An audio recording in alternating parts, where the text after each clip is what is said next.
at 10.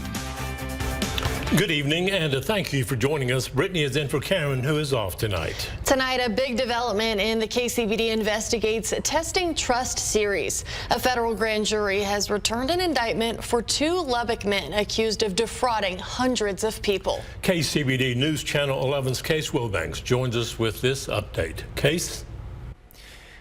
Brittany and Abner, Joshua Allen and Michael Cox are both facing their first federal criminal charges, accused of running a Ponzi scheme the DOJ calls massive, along with a co-defendant, Brooklyn Chandler Willie of San Antonio. Now, Shaylee Kidwell has brought you reports on their connections to her, an investor in San Antonio. Willie was already arrested in December on separate obstruction and fraud charges. Now, Allen and Cox stepped before a federal judge in San Antonio today as they were indicted on a slew of charges related to their company, Ferrum Capital. The Justice Department says that they were indicted on July 2nd. That indictment indicates that Allen and Cox owned and controlled 4 investment companies under that Ferrum name. Prosecutors accused the Lubbock men and Willie, as well as others who the trio directed, of asking their victims to invest, but misled them about the security of those investments, and also didn't tell them about their, quote, high commissions. Allen and Cox are also accused of lying about the, quote, nature of the investments, leading to hundreds of people losing millions of dollars. It's hard to imagine the scope of this and how it's impacted roughly between 400 and 500 people that we know of, maybe more.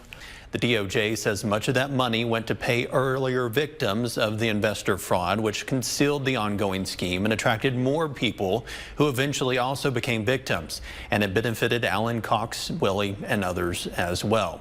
The trio are each charged with conspiracy to commit wire fraud, money laundering, conspiracy to launder monetary instruments, and account of securities fraud. If convicted, they face up to 70 years in prison. Now, in addition to these criminal charges, our KCBD Investigates team has extensively covered civil claims made against the 2 men. Shaylee's also brought you stories from several people who claim a Ponzi scheme cost them. Some say they lost everything. Do you mind telling me how much you gave them initially? I gave them almost $500,000. Almost $500,000. And I was supposed to, at that time, I was supposed to get back $615 in October of 2024. That was about 20 years of my savings that they got.